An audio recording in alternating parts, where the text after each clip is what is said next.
I'm here to tell you how useless, hopeless, and weak you are. You're nobody, and that means nothing to everyone.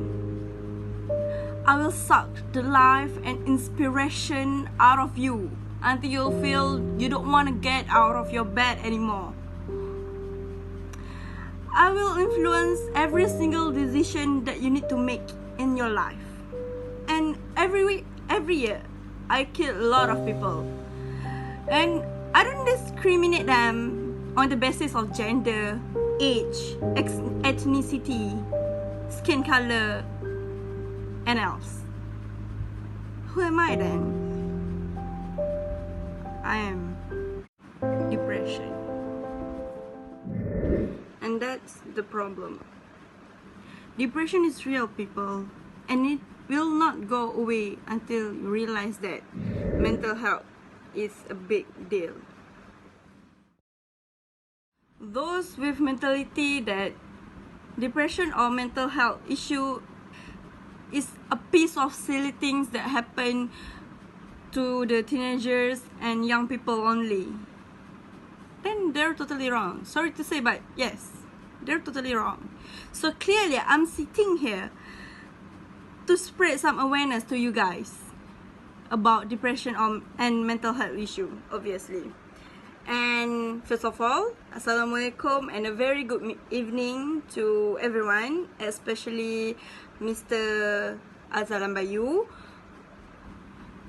my MPU lecturer.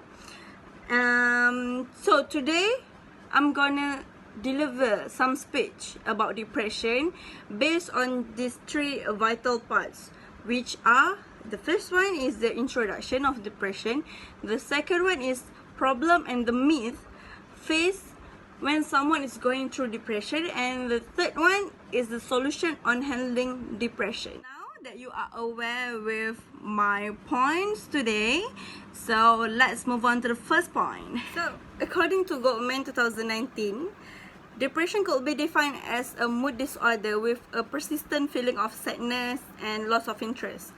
And this is completely different with mood fluctuation, which people regularly experience in their daily life. Yeah, it's completely different. And depression is an ongoing problem. It is not just come and go. No, it's in you. I have friends like, I'm sorry, I have depression just now. Oh, what? What is that? What? No, that's not. The depression is in you. It's in you, in yourself. Okay, so I'm here to tell you why this thing is happening to the very dangerous number of teenagers out there. Not just in our country, but also to the others' country. Because of what? Because this is way scarier than having diabetes. Because you can recognize someone with depression when they are walking down through the hallway, through the street. You can't define them that they have depression. No, that's not like that. It can't be like that. So here I want to share with you the sign and symptom that someone will have when they are going through depression. So basically, females and males, they have different kind of symptom. As female, they will have several symptoms such as irritability, anxiety, what more? Fatigue, mood swing, and premenstrual dysphoric disorder,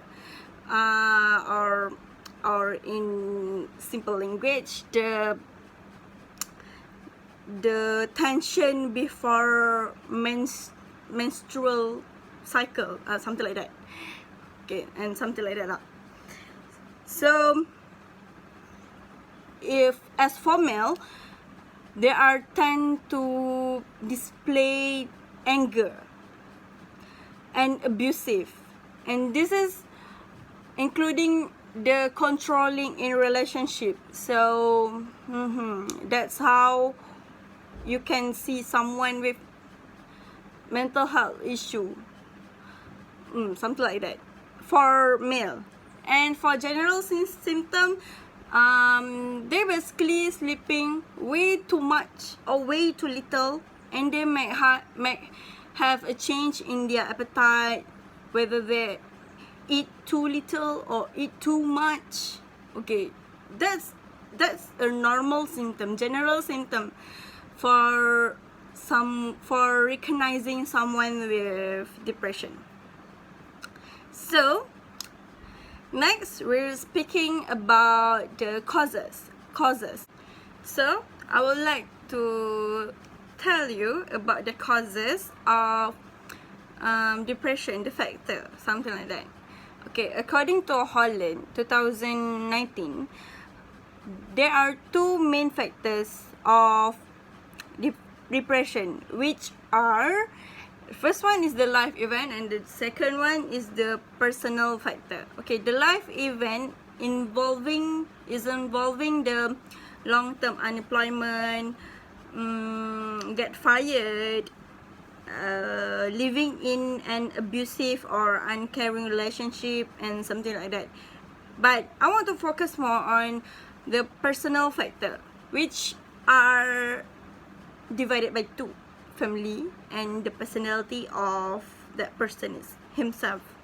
So okay, so for the family, according to Dahl 2013, the parents that tend to fight or over involved in their children's life could increase the risk of the children get depression.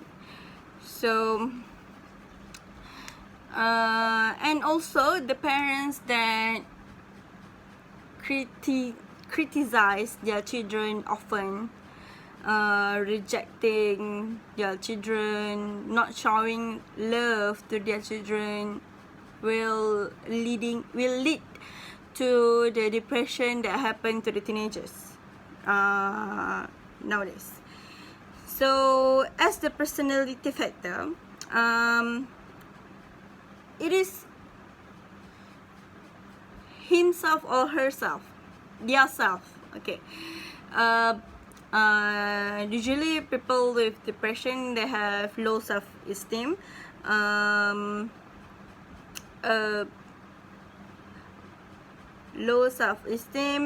and they worry a lot, they are perfectionists, and they are sensitive to criticism.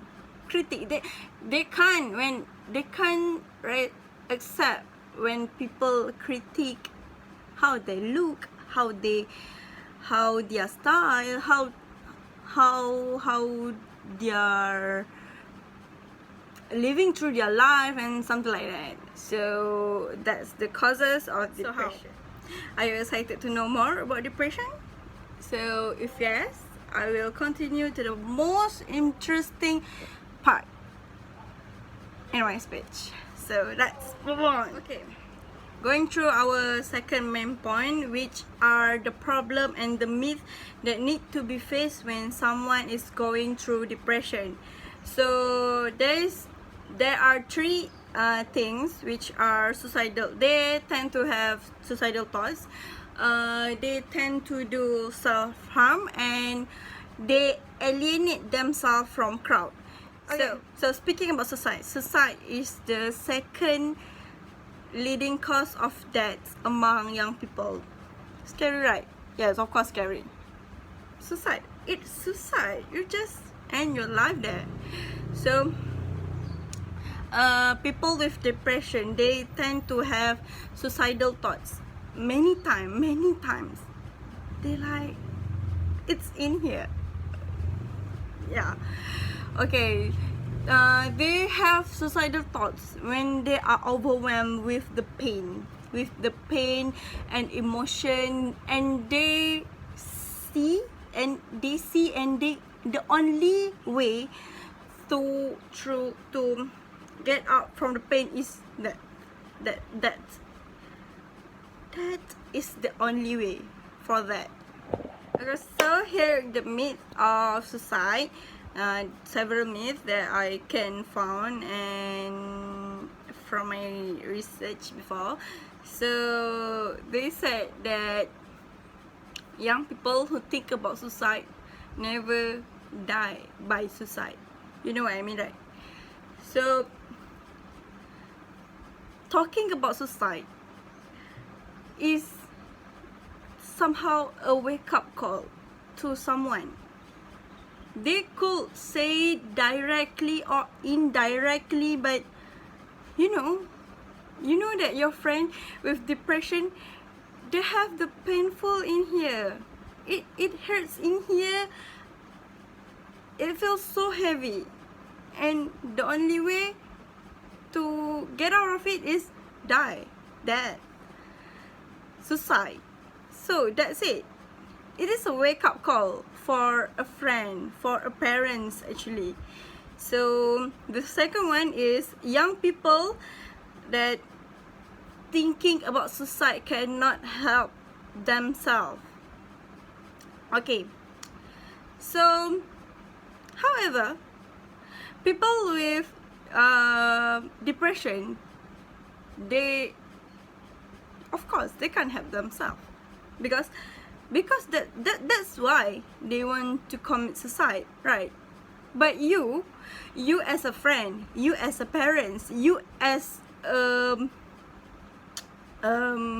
roommate of the society that knows anyone that going through depression, there's a wake-up call to you to help them, to give support to them.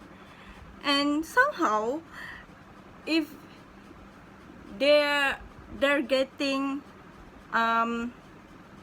support with support from everyone, they could help themselves.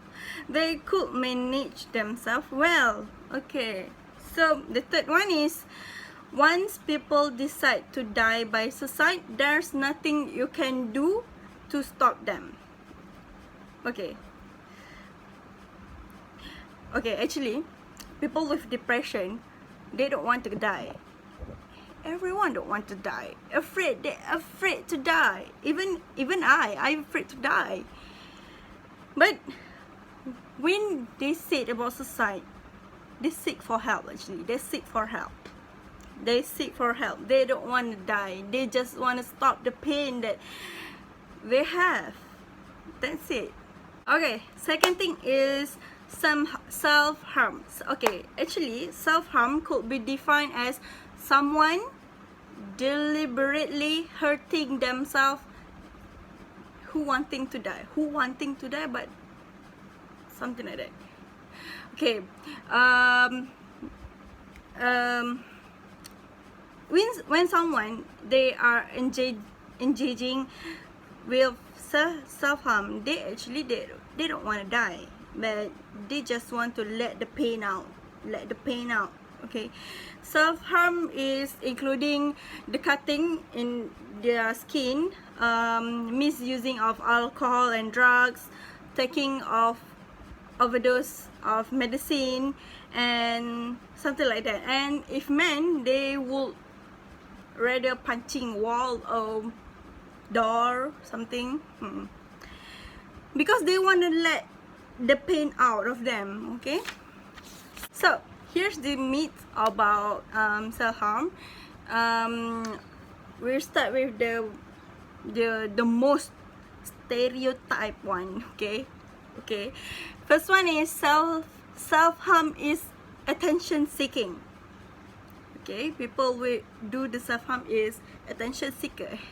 Hello, no, please stop that. That hurting, that hurts. Okay,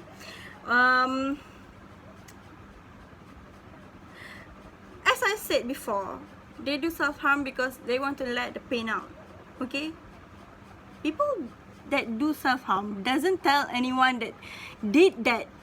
Okay, they don't tell, they don't post in the Twitter or Facebook or Instagram that they did the self-harm. No,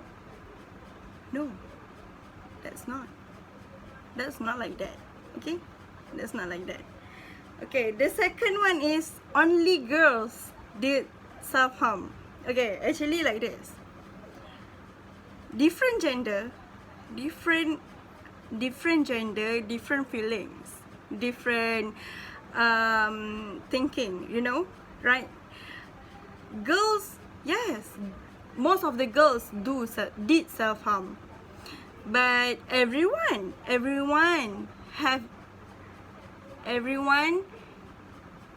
could tend, everyone with depression could have the chance of doing self-harm. You know what I mean, right? That's not just girls. Hey, I've met boys do the self-harm also. They're burning their skin. Right? With metal. They burn the metal. Okay, they hit the metal and then.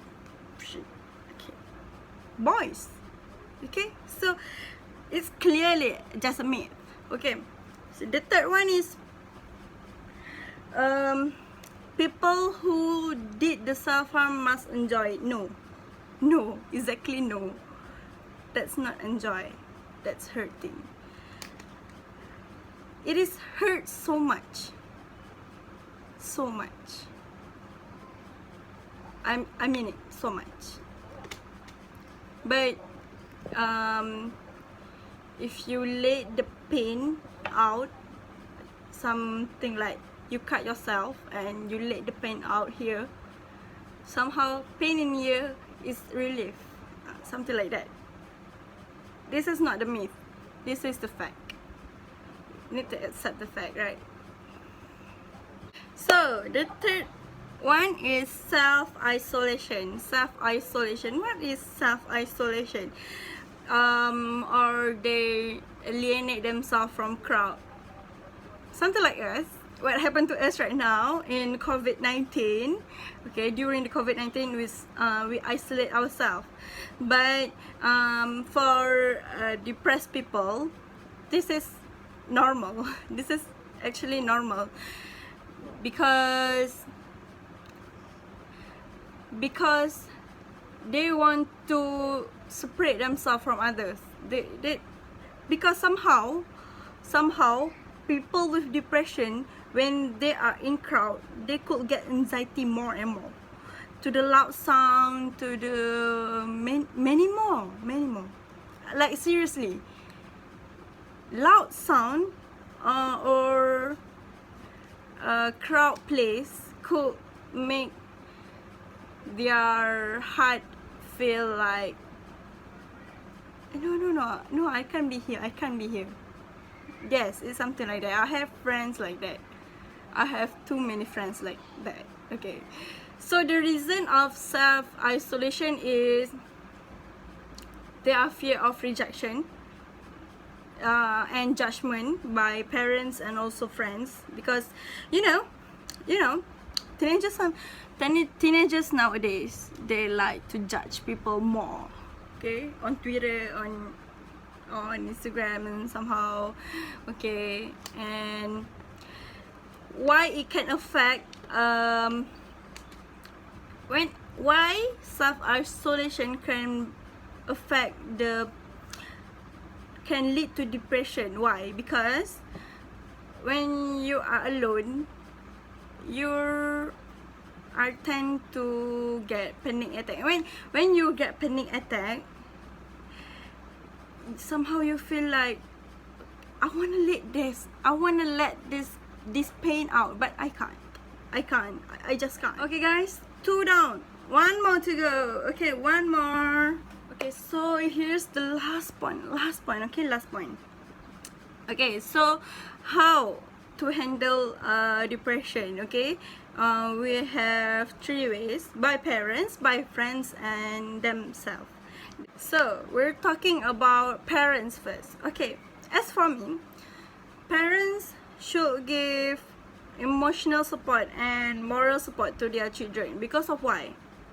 They are need to be the first number one person that help their children. Because if parents did that, it will be the building block of further social relationship that somehow can make their kids depression even worse. You as a parents, you better be aware of that, because you must. Okay, most of parents like this. My children doesn't want to tell me about their problem. Why don't you go to your children? Ask them how they are doing, what they eat, how they're feeling, and please be open-minded. Somehow. Okay.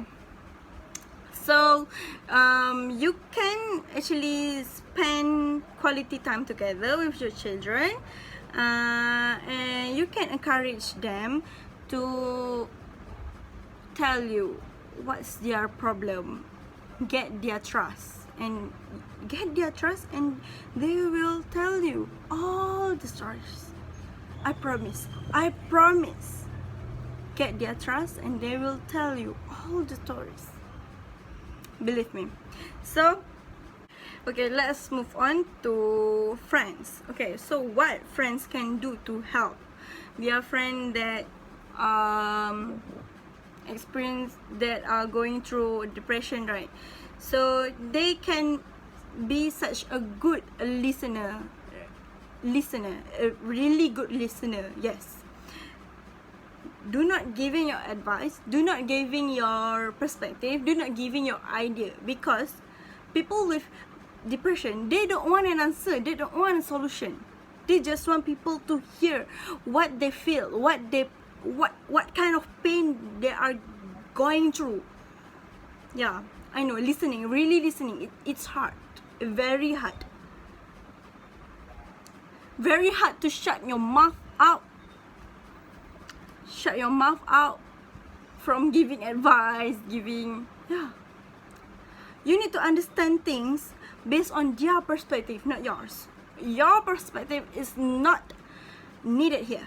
So, for the patient himself or herself, they need to accept the fact that now depression is a part of their life.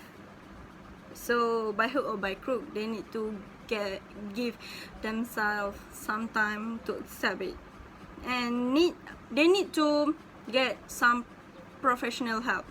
I mean it, because they will be helping so much. They will be helping. Okay, and if you don't have anyone to talk to when you get anxiety or anything, you can call the Be Friend hotline here. So, I finished with my third main point. So, guess what, guys? We reached to the end of my speech. But wait, I forgot to sum up everything. So, yes, all in all, I can sum up that with three vital parts, which is the introduction, and the second one is the problem and the myth, and the third one is the solution on handling depression. So here I want to say that depression is never a made-up story. Never be, because it's real. It's there in them. It's in their self.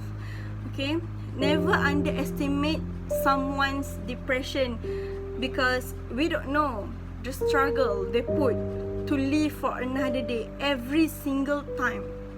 Okay, thank you guys. Thank you for lending your ears and spending your time with me. Don't forget to subscribe and give thumbs up in the video down below. Okay. Remember, depression is never a choice, and it's not a choice, because if it's a choice, I won't choose it. to live with me until now. Thank you.